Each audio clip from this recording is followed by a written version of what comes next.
All right, so we're back here once again on Couch Coach Live. Once again, we're here under the lights here on a Wednesday. What's going on, Maui? What's up, man? Not much, man. Same old, just working. Right. Yep. Yeah, So we same got here, man. Just yeah, working, bro. yeah, same here, man. Just Hmm. working, grinding, just doing what I can. Right.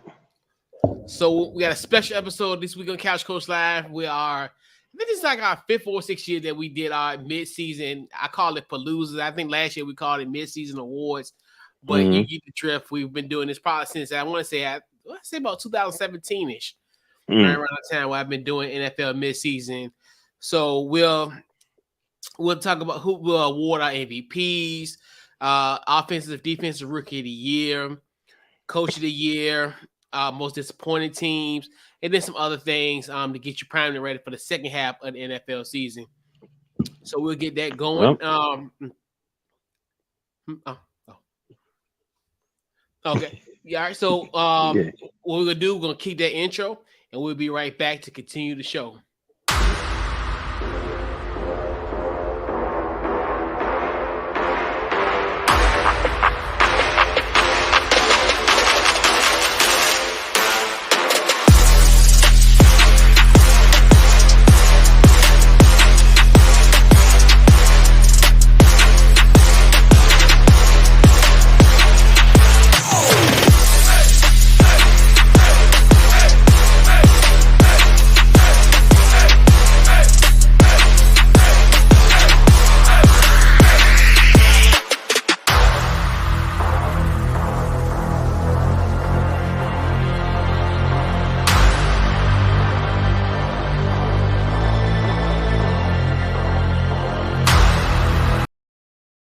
All right, and we're back here on Couch Coach Live.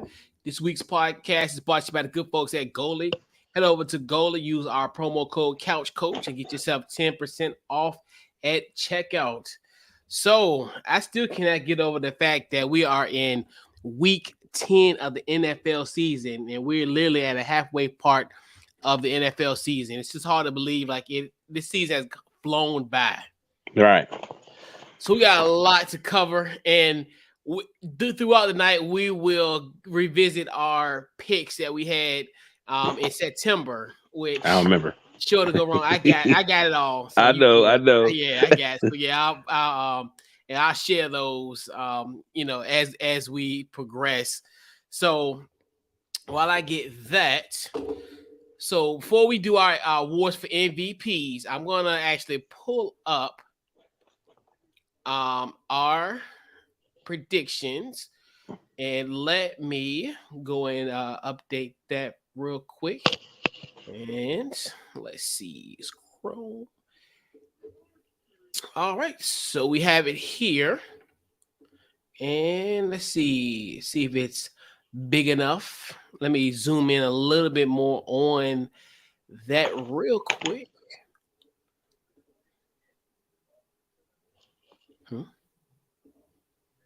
Okay, let's see. Zoom. Okay, let's zoom in a little bit more.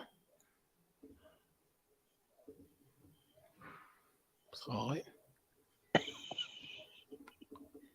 it's going the other way. All right. Right.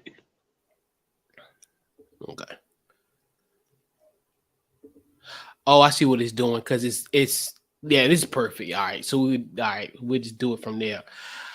All right, so first our MVP. So this is when we posted on our, I think it was either September the 7th or maybe August the 30th. Our awards prediction. So what you had preseason wise, you had Josh Allen of the Buffalo Bills, and I had Justin Herbert of the LA Chargers. So who is your MVP for the mid-season? So I got two. Mm-hmm. I got Jalen Hurts and I got Patrick Mahomes. Jalen Hurts, 2,042 yards, 12 TDs, 2 interceptions, passer rating 107.8. But then you got Patrick Mahomes, passing yards 2,605, 21 TDs, and 6 interceptions. I'm going Patrick Mahomes. I think, he's overachieving, he's doing his thing. And if I would say this, I don't really pick them to win the Super Bowl, but they could. But I think Patrick Mahomes is just doing this thing. You know what I mean? That's all I could say. Just Pat, he's doing this thing, especially not having to. You know what I mean? I'm picking Patrick Yeah, Mahomes. Picking yeah, Patrick Mahomes. yeah. I had Patrick Mahomes as well and it's weird because in a weird way, this is a good season for him, and I think a lot. Hmm. I think what happens is when you're good early, like and you're like what they call an overachiever in a sense. Uh huh. People are gonna look at this as well. This is just a normal year for him, which is still a Right. great year for him. I Right. mean, to think that you got 21 touchdowns already, you know, Right.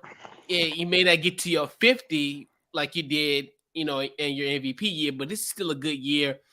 And considering the fact this team is what 6-2, they Hmm. obviously had the blemish against the Bills. I forgot who else they lost to, but that's here no there. 21, 21 touchdowns, 6 interceptions, which is a great clip. And like I Right. said, doing it without Tyreek Hill, which a lot of people thought Right. his numbers was gonna fall off, and because everybody looked at Tyreek Hill, and rightfully so, because you see like what he's doing in Miami is Right. helping Tua, and they were like one of the most high flying offenses in the NFL. Right. So that's concerned. But yep. So let me pull up. All right. So we have our next one is going to be our offensive and defensive rookie of the year. And time at 6:34. All right. So, all right, let's see. Our offensive rookie of the year, I had your boy George Pickens, NFL young boy. Not gonna happen. And Brees Hall, and you had Brees Hall, and he was on. I'm telling you, if he didn't get hurt, Yeah. he would have been the rookie of the year for Yeah. sure. Like, I mean, he was literally, killing it. So who's your we'll do first your offensive rookie of the year. Ah man, I got Kenneth Walker. Um it's a stretch, but when I looked at it, he only started week 6, but when you really look at it, he's overachieving. And then how the Seahawks is really doing so well. They probably like the best, one of the best teams in the league right now. They lead in their division.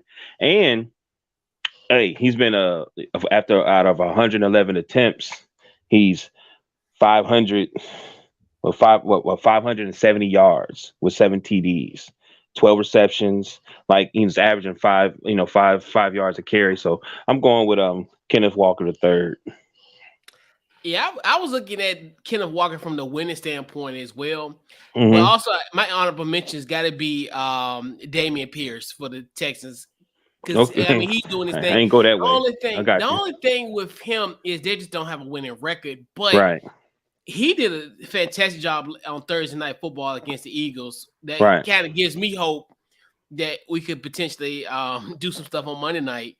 But Damian Pierce, he was one I I figured I knew he was going to be a future of this team. I figured they were, obviously, um, I thought, he may not have, he would have had an opportunity, but what he's doing now, almost having 700 yards rushing already. So it's Hmm. very, what he's doing is really impressive. Right. Who you got defensively? I sorry, I got two, but they can go either way. I got Tyreek Woolen. This 31 tackles, 4 interceptions, 8 passes deflected. But I'm gonna pick Sauce Gardner. Um, and one of the reasons I do like him, I was just discussing to somebody about this, where a lot of times defensive guys they always go for the interception, which they should, but sometimes I would rather you just knock the ball down. You know what I'm saying? The knock the ball down. Sometimes I just think you should do that because sometimes when you go for the interception, you put yourself in a bind. You might even embarrass yourself. But no, he's doing this thing with the Jets. Jets 6-3. 6-3. They won one game out of being number one in the division. So I'm going Sauce Gardner. I think everybody kind of like was looking at him from the get go anyway. Yeah, he was my honorable mention. Right. Mine's gonna be Tariq Woolen. I think what he's Yeah. doing, he's somebody that I wouldn't necessarily people was looking at him like as far as having an impact like he has with the Hmm. Seahawks. and just to consider the fact they're literally like the best story in NFL with them being 6-3. Right. You just can't beat what they're doing, and he's Right. a big part of that, of their success. And so definitely, I think he's definitely could be the defensive player of the year, but I mean defensive rookie of the year.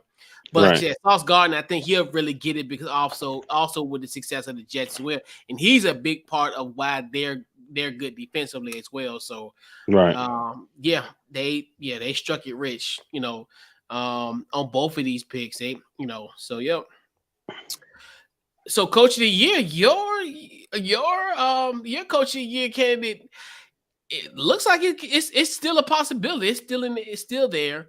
With Right. because you had what's his face, Kevin O'Connell as your Mm-hmm. coach of the year. I had Sean McDermott. No, that's right. You had Doug Peterson. That's right. You had Doug Peterson. Yeah, I was Yeah, stretching out. I said Doug you had Peterson. Doug Right. Peterson. Yeah, you had Doug Peterson. You had Doug Peterson. Then they had Sean McDermott, which I don't think that's gonna happen now because they're like 6-2. Right. Yeah, I don't think that's gonna happen. It's too many great stories with that. So who's your coach of the year? What coach of the year so far mid-season wise? It's hard, man. It's really hard. I put a bunch of names. I'm not gonna go through them all, but I'm gonna give it to Nick. I'm gonna give it to Nick. Like I got Brian. The ball. I want to mess his name up. I got Oh, Kevin Vick. O'Connor. Yeah, and then Yeah, but I gotta give it. I gotta give it to Nick, man. Like I think out of all the, I don't want to mess his last name up. Eagles coach. yeah. I think Sirianni. Because when I'm Whoever he looking is. at I hadn't really watched the Eagles this season, and when I watched them when they played my team, I said, "Oh my God, they remind me of the Chiefs a couple years ago." You know what I'm saying?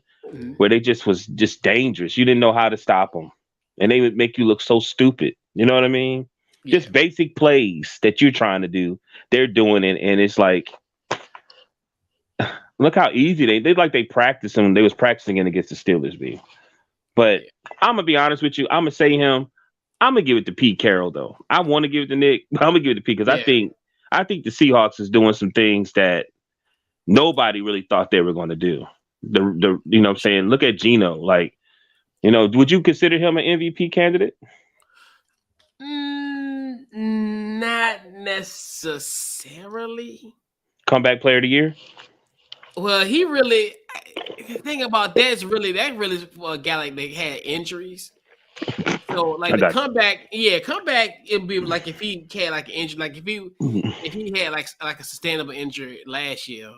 oh, Uh, yeah, but I think mine's gonna be Kevin O'Connell. I think what they're doing yeah, in Minnesota, because I always said like if they found ways to win football games, this is a dangerous team. And what they're doing now, they're winning games. I know people say, well, they've beaten teams that had backup quarterbacks, obviously like what happened on Sunday.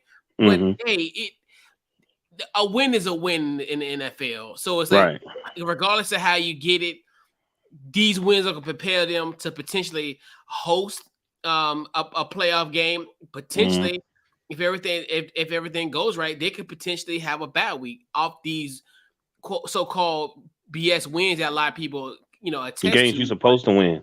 yeah, but Hmm. Kev, so I think what he's doing at 7-1 is definitely a phenomenal job. I definitely didn't think that they would be 7-1 at this point, just Right. because just the NFC North. I thought it was gonna be a lot more competitive.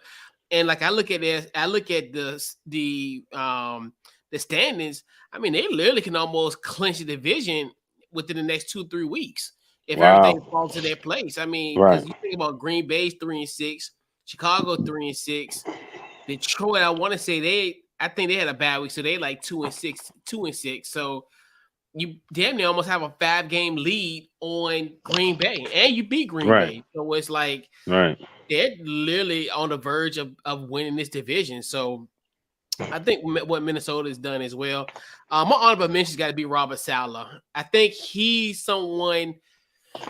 I didn't think they were gonna be this good this year. I figured maybe give them a year, kind of give them. This is gonna be kind of like a grace period type of year.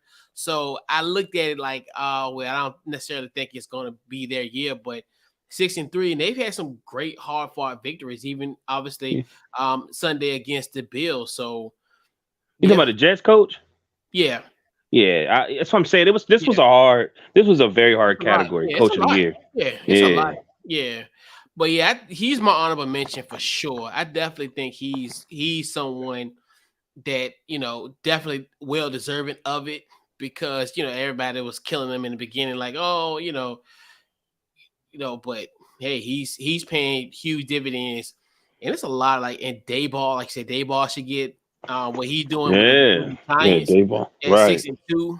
Right. He's and then Pete Carroll, and the thing about Pete Carroll, he should be as well. Like, I mean, it's a lot of guys who are well deserving of it. And like even I think Nick Sirianni, yeah, because they're undefeated.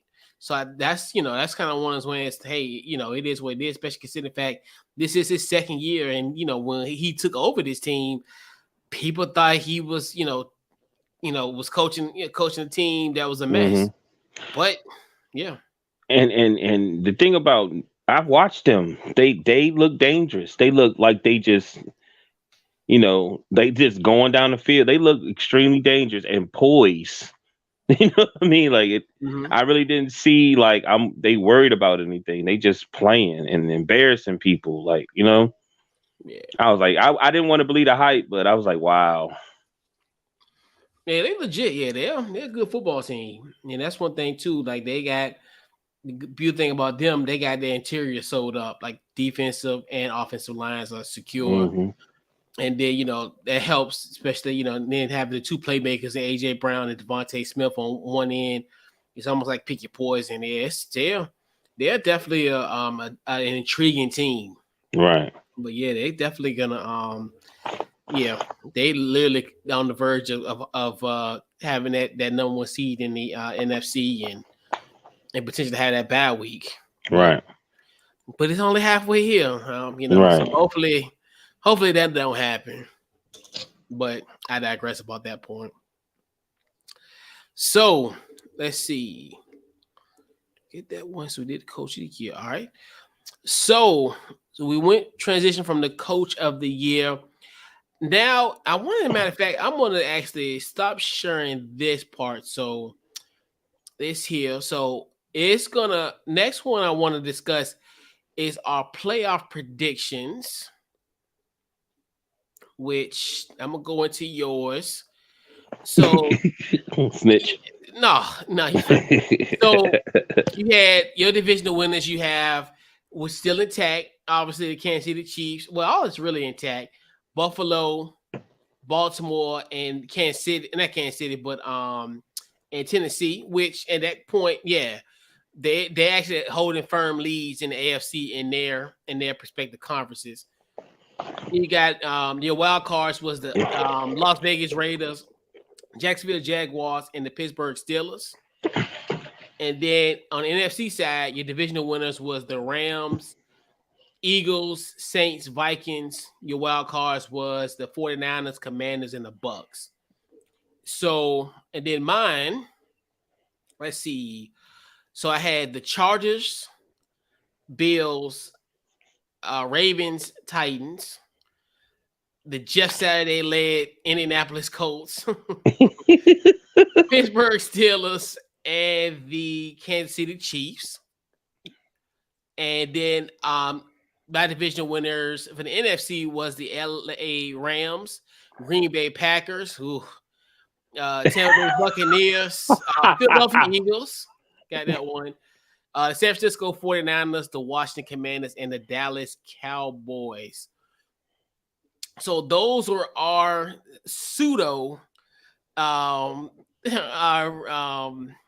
our predictions as far as our playoff team. So now the next thing I want to discuss is the most disappointing teams that you got. And no necessarily have to go from your list, but your most disappointing teams. Ready? Yeah. Mm-hmm. Bet. Cardinals, Rams, Packers, Raiders, Broncos, Bucks. Yeah. I just think the Bucks is just in a division that's not as good as we probably think they could be. I think they teams is potential, but it's just a lot of drama. Like the Saints got quarterback issues. Panthers, you know what I mean? Atlanta, you don't know what they really wanted to do. It seemed like they were just trying to go through the year to get ready for the draft. And then of course the Bucks. It's just the Bucks, you would think they'd be blowing people out, but it just seemed like they're skating by. Of course, the Broncos. I'm sure once they got their quarterback, um, Russ, they thought things were going to be better. The Raiders is still to me doing what the Raiders been doing even since they had. I don't know. I would thought they would have got rid of Derek Carr years ago. I'm not saying it's his fault, and I know a lot of people like football say he has the potential, but I always had an issue with him. I didn't think he was as good as they try to make him out to be. I thought the Rams would be better because they're the Super Bowl champs. Ramsey, Cup, Stafford, Aaron Donald, they should be so much better. Of course, the Packers. You know what I mean? Like, come on, man. And then the Cardinals, I just thought that they would be moving forward. It seemed like they're moving backwards. And I also put the Commanders, of course. You know what I mean? I thought they would be better. And then, of course, my final one is my Steelers. Yeah. And my Steelers, everything. Watt got hurt. Same thing. Our offensive coordinator is horrible. Best thing they've done is trade Claypool. That's the best thing they've done all year. And beat the Bengals. Yeah, mine's it's two. Obviously, I think it's the Raiders. I think, especially considering the fact there was supposed to be like an upgrade in a sense where bringing Devontae Adams. Right. And it's crazy to think, and it's like the irony of how the Raiders are. Like you like coming off a year like last year where you had so much stuff off the field. Obviously, the John Gruden being fired, the situation with Henry Ruggs, and then Arnett, that cornerback from Ohio State. All that stuff happening within like a 2-month period, and in the midst of a playoff run, and they pretty much gave Cincinnati probably one of their biggest scares, maybe outside of the conference championship game, in the wild card. So, and you thought to yourself, okay, well, they got great potential now. You bringing in Josh McDaniels, and you definitely coupled with the Devontae Adams situation. But just everything's a mess. And then they just got rid of Abrams, their first round draft pick. They just pretty much just released them out the blue the other day. It's a lot. It's a lot going on, like with this. They got rid of Abrams. I didn't even know that. Yeah, and then think about they had 2 epic fourth quarter collapse. Obviously, in that week 2 against Arizona, and then what happened last week against Jacksonville. Like I thought they had a firm lead on that one, and Jacksonville came back in the fourth. So they've had some really disappointing, heartbreaking losses, and I thought this was going to be a playoff team. I mean, I definitely thought that they was on the track because they had a playoff caliber roster, and this happens. But I know that happens with the NFL where teams that make the playoffs 9 times 10 don't make it. Not 9 times out of 10, but it's always going to be changed as far as teams that made the playoffs the previous year won't make it the next. Right. And also the Steelers too. I didn't think the Steelers were going to be 2-6 at all. I figured they would at least be competing at least within maybe like even not even saying Cleveland 3-5, but I figured they would be like kind of like in that 500 mark. Like I figured they'd be maybe 4-4 in that case. And like you said, I thought bringing in like a Mitchell Trubisky would have definitely helped this offense. Like I thought Matt Canada was going to do his thing with him now, considering the fact you don't have you're not limited at the quarterback position when you had Big Ben last year, where he was pretty much on his last leg, where he really couldn't do much. His mobility was definitely not the same as obviously in the previous years, and y'all were just throwing short, and you're still doing that now to this day. So I know, man. It's kind of odd, yeah, strange. And not necessarily, even though I did have them as a playoff team, I necessarily didn't think they would be at 2-6. I figured they would be somewhat in the mix. But yeah, they've Oh. been my not too disappointing teams. 'Cause I think necessarily the Rams, in a sense, are, but I understand like what their issue is really that their offensive line is just terrible. I mean, obviously with Wentworth retiring, Hmm. it's just been downhill. Green Bay, I didn't think they would slide this bad. I didn't think they would be Right. 3-6. I figured they would be compete almost like kind of like what I thought with Pittsburgh. I definitely thought they would still be, contending for the NFC North, but Hmm. that race is done. That race is over at this point, unless some craziness happen. But Right. for the most part, because if Minnesota go to Buffalo next Sunday and win, I'm like they might clinch playoff spot on Thanksgiving You for didn't think real. Broncos was gonna be better? I didn't think I didn't think they would be a playoff team. I knew they'd probably be third or fourth in the West. I didn't Mhm. think they were going to be this bad offensively. That was my biggest thing. I knew defense they would take care of business, and they have, but I didn't think they were going to struggle offensively like they are now. I Mm. didn't think they were going to be a playoff team in the first place because I thought the West was so good. Because I figured like Kansas City, because you think about it, like David Carr is the worst quarterback in that division. Hmm. And most in the NFC East, he might be the best. He would probably be the best quarterback in the NFC East if he was here, if he was in that division. Honestly, Right. like that's how good the West is far from a quarterback perspective. So, Mm. but that whole situation, just even how they've lost games and how they had opportunities to win games and do a lot of stuff. So that's another thing that's kind of odd to me, like as far as how they are, because like it should have been. I definitely thought they would be at least in the thick of it, but they're not. Hmm. They pretty much because they're like 3 and they had a bad week, so they're like 3-5, I think. Yeah. And they It's, almost lost in Jacksonville. I mean in London. They almost lost in London 2 weeks it's ago. yeah. It's just. Mm.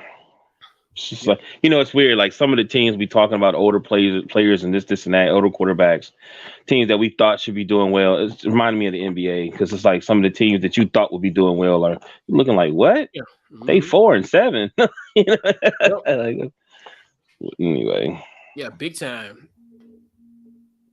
So we're going from the most disappointing to surprising. Who was your most surprising team that you got?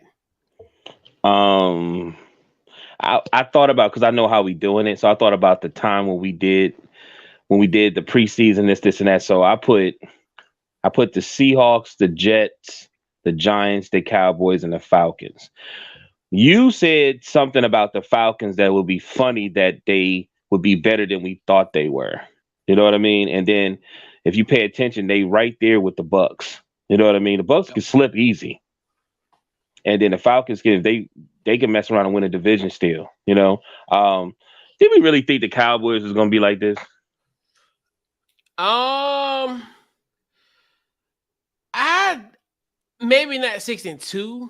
I mean, I think they probably would have won maybe about I probably like 5-3, 4-3. I mean, maybe the Cooper Rush situation kind of I Right, didn't envision them winning all their games, man. when So he was a let's go starter.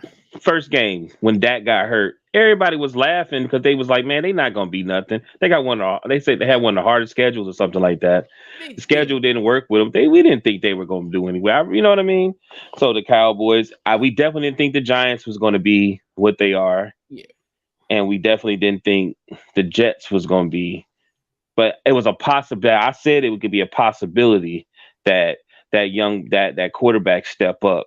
And when he played with the Steelers, they beat him up, and he ain't even got his stats aren't even that well. They just playing football, and we definitely didn't think the Seahawks would be as good as they are. We didn't think Geno would be doing what he's doing. You know. Yeah. And I think and one thing with the Cowboys is that's why that's really the 100% reason why I don't like the Cowboys, because their fan base, because they were so like negative about like, dude, y'all only lost 19-3 against Tampa, and y'all thinking like the sky was gonna fall, and I'm like, Y'all lost to Tampa Bay. Y'all lost a team who just won the Super Bowl 2 years ago. Like, you're gonna be fine. Like, and then this whole Dak situation. Oh, he got hurt. Then Cooper Rush. And I was like, he won a game in Minnesota in prime time. I'm like, everybody like, well, that was last year. But it don't matter. Like, he's a backup quarterback, and he was there for the time when it was needed. So yeah, I mean, their only really hiccups is obviously Tampa Bay, and then also with the Philly situation, which Philly's Philly.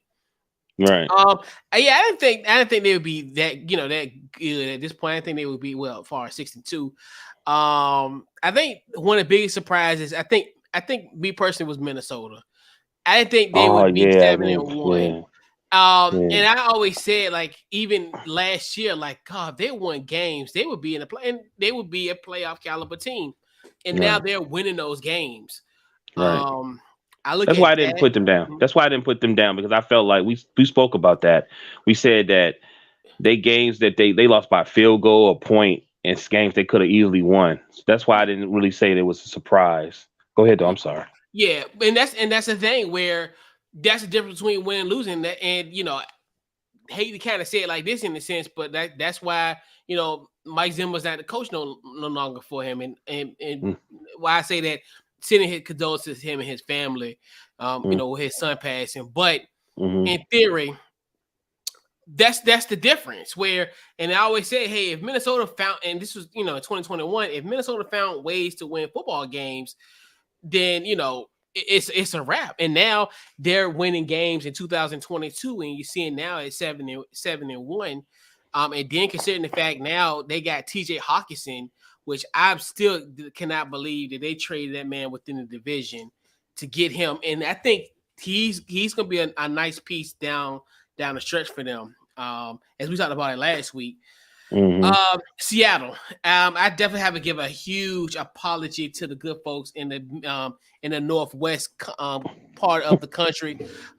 We did a Seahawks preview, and one of my freezing cold takes was that don't even watch the Seahawks play this year.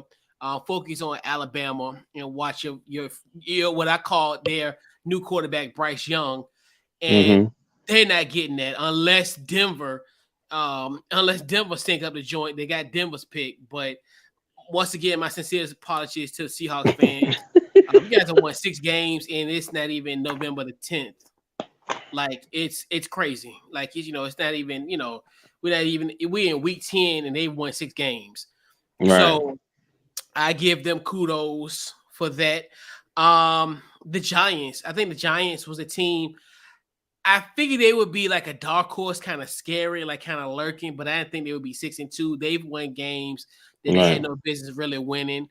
Right. And they're doing their thing.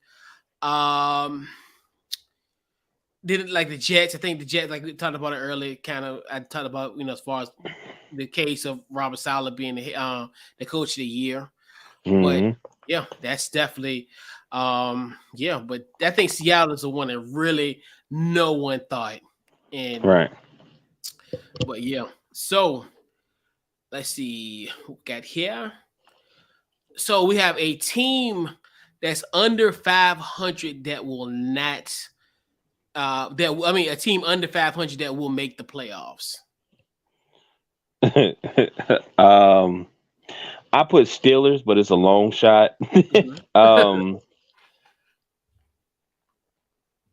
I put the Bucks, and I put the Browns. I really couldn't pick because I was looking at the teams that was under 500, and they're not good, man. Like, you know what I mean? Like, the Browns may luck up once Watson comes, but I really don't see it. You know what I'm saying? Like, it was hard. So I said, well, I know Watt is coming back, so maybe that might help Fitzpatrick, you know what I mean? Because he's been hurt all this time. Maybe they might turn it around, but damn, you know what I mean? Like, the offense is horrible. Running game is bad. It's just, what you supposed to do? Yeah, it's crazy. I think that was gonna do Tampa Bay, because Tampa Bay is like kind of the low hanging fruit, where it's like, right, because somebody probably in that division is gonna be under 500. Possibly, but I think Tom Brady, they're gonna get it together. Because a part of me is like with the same situation, obviously Andy Dalton, he's not gonna get it done. Right. And Carolina, no, Carolina, Atlanta's kind of one of those where I think they're a great story now, and I think they're gonna kind of tail off when it really matters. So I think Tampa Bay is gonna win by default. Yeah. Let me ask you a question. Mm-hmm. What if Carr went and played with the Saints? You think they'd be better? With the New Orleans Saints, Derek Carr. Mm-hmm. Mm-hmm. Oh yeah, I mean Derek Carr. I mean, I don't know. It did like as far as coaching wise, and that sounds like it's kind of weird. Like because I think he's in a good situation with McDaniels, and that's all like it's kind of weird, like how all this is happening. Daniels is probably not a good head coach. He's probably a better offensive coordinator.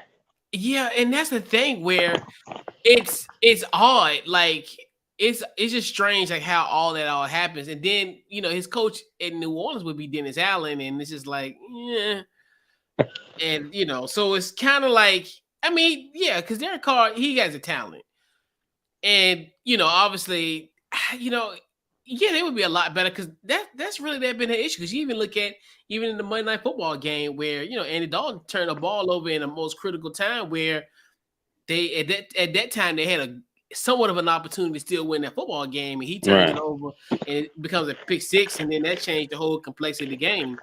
But yeah, and I think even if Jameis was healthy, they would they'd be more competitive, and I definitely want them to be competitive because I do not want them to have a bad record and because Philly holds their pick, so it's like Philly no, like I want the Saints to win some football games because I do not want that pick and be a low pick.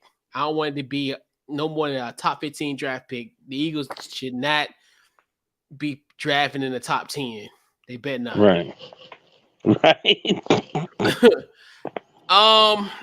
So, and that I can low key make a case for the Rams.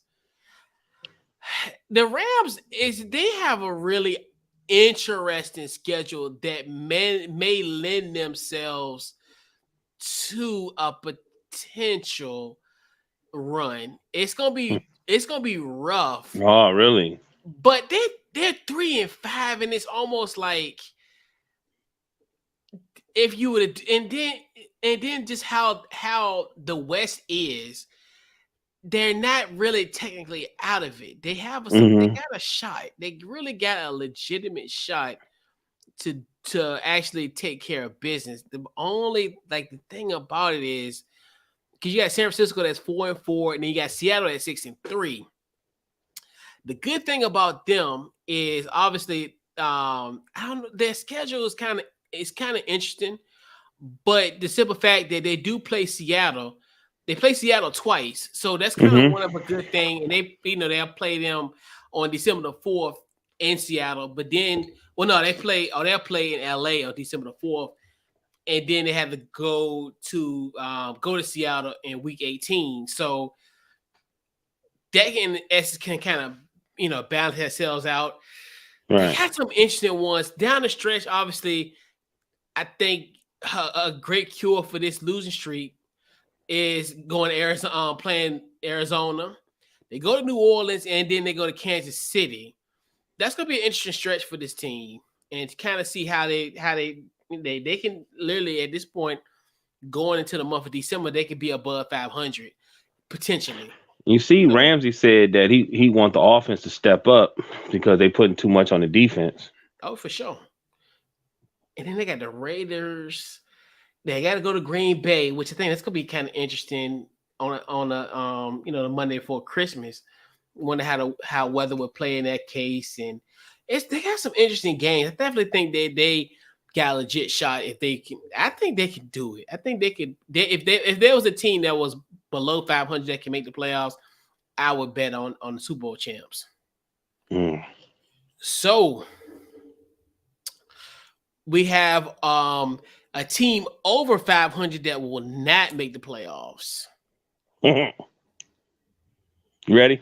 Yeah. I got two. Dolphins and the Cowboys.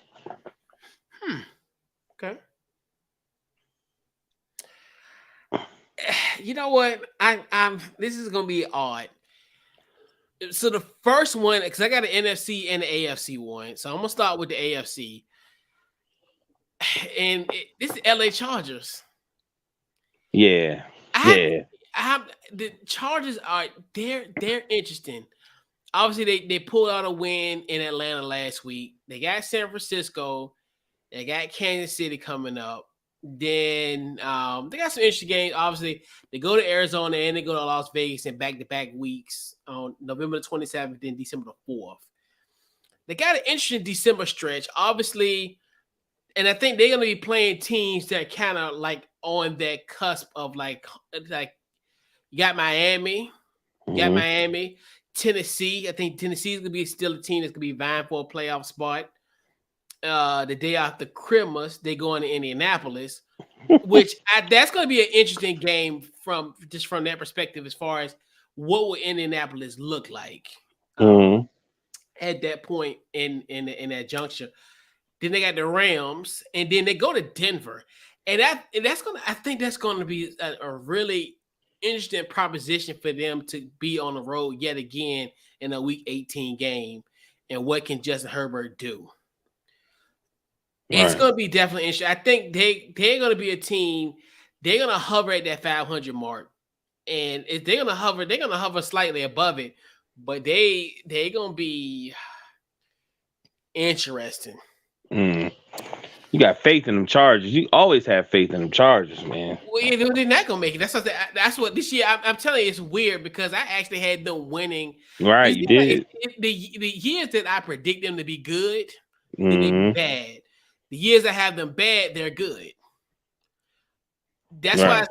it's like that's how I can imagine being a Chargers fan. Like I would literally pull my head week in and week out. Like it's just crazy. And considering the fact the talent that they have, like more so than anything, they have the talent. They have they're in a great position far as from a roster standpoint that you would want your team to be in, and a team that you think could be competitive, going forward. So yeah, it's gonna be interesting. Right. That's why I say like them Chargers, man. But I, mhm. I think I'm listening to my inner Stephen A. is saying it's that time of the year where the Cowboys start dripping away to the negative. You know what I mean? Yeah, they got an And interesting schedule too. I Yeah. was like, oh, I'm picking the Cowboys. So I'm looking where they're at, and I think the Giants can easily beat them. And I don't think they better than they not gonna be. I don't think they better than the Eagles. Yeah, because I think they got to play them Christmas Eve. I think they got to play them Christmas Eve, and I know because when you look at Dallas, you always like after Thanksgiving, it's kind of like, Mm, all right, what's going to be the right, how the team going to be after Thanksgiving, right, and I think they play the Giants on Thanksgiving, so that's going to be really intriguing from that standpoint. It's going to definitely be an interesting road for the Cowboys. A team I really and I know I sent my sincerest apologies to everyone in the Northwest. Part of me is like, I don't think Seattle gonna make it. It's gonna right. be 'Cause interesting. you think the 49ers gonna really I think the 49ers are probably gonna potentially win the division, and then the Rams are gonna come back together and be the wild card. oh, I got you. It's interesting because I think their standpoint, obviously, they got to go to not Tampa, but they got to go to London Sunday morning. That's Hmm. gonna be they're gonna be playing Tampa Bay because Tampa Bay and Seattle, they're kind of like almost like trading places in the sense Right, where you would think Tampa Bay would be the 6-3 team versus Tampa Bay, versus Seattle's a 6-3 team, and you would think that Seattle would be the 4-5 team. It's almost right. like a role reversal, like a Twilight Zone type of matchup. They got a bad week after that. Hmm. They got a stretch, and this is gonna be interesting. Obviously, they got the Raiders. They go to LA. They got Carolina. I think that's somewhat of a gimme, and they got but it's a short week for them. They got on the 11th of December. They got to go. Carolina. Then they got a Thursday night football game on Amazon on Thursday. Then they don't lend yourself to either. And then you got 9 days, and you got to go to Arrowhead on Christmas Eve. And then you might catch the Jets, and that's the thing too, where the Jets could be. They got Jets on New Year's Day. Mm-hmm. That could be a game where the Jets might still be in contention for a playoff team, for a playoff spot. So with that, coupled with that, it's gonna be interesting. Hey, ain't Josh Allen hurt? There's some rumors about it. I heard it's just a sprain of the elbow. I heard today they like, well, he might need Tommy John. I'm like, he better not have no Tommy John. Like Tommy John surgery. Like, they need you up there in Western New York. They need a Super Bowl. We need you to let that Lamar. I'm telling you, they gonna mess around, and them Jets is gonna win that division. I looked at that and I kept staring at it, and I said, "Yeah, it's gonna be odd. They gonna mess around and win that division, man. It's going to be odd, but I definitely think that they gonna Seattle's gonna be Seattle. I think they might be last man out, and then that Rams. I would not be surprised. Yeah, I know. If that Seahawks Rams Week 18 matchup is not the Sunday Night Flex, real, I can literally see your boy Chris Collinsworth and Mike Tirico and all the gang in Seattle on January the 8th. This literally, because they're the really only race I think is going to be really competitive. Because I think, because it'll be the Giants and the Eagles. I don't think that's going to be a good, Week 18 matchup. That's going to be, and I definitely think this could potentially be that Week 18 Sunday Night Flex game. I mean, I can honestly see that. Mm-hmm. But yeah, man. So this is our mid-season palooza. So that's like I find it so interesting. Like, and then it's another one where we look back at this and be like, hey, oh yeah, this is what we said in the first half of the season. Definitely looking forward to the second half of the NFL season, and it just goes by so quick. And so before we move forward, I know it ain't on the part of the thing. Who are you think will win this AFC Championship, NFC Championship, and Super Bowl? I'm still staying by my point with the San Francisco 49ers and the Buffalo Bills. And I think I had the Ravens and the 49ers, didn't I? Let me see. Let me go back. You had Tampa Bay and Baltimore.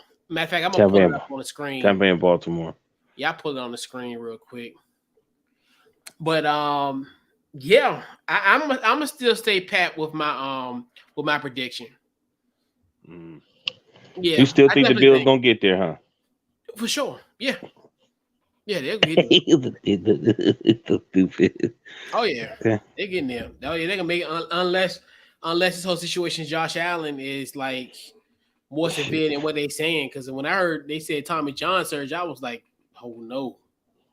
I think I don't know. I might have to put the Ravens versus the Eagles, because the Eagles, I'm just watching them. I'm like, yeah. Oh, see, that's just bad. You know what I'm saying? I'm like, oh, they embarrassing. They third down conversions are crazy.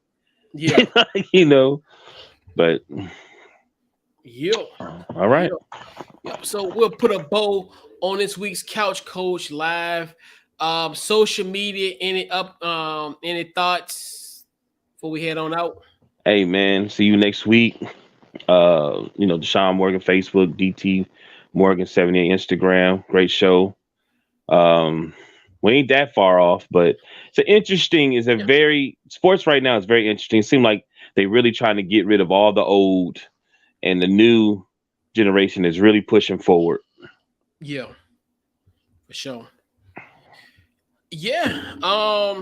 Facebook, Twitter, Instagram, On the Couch Coach Live.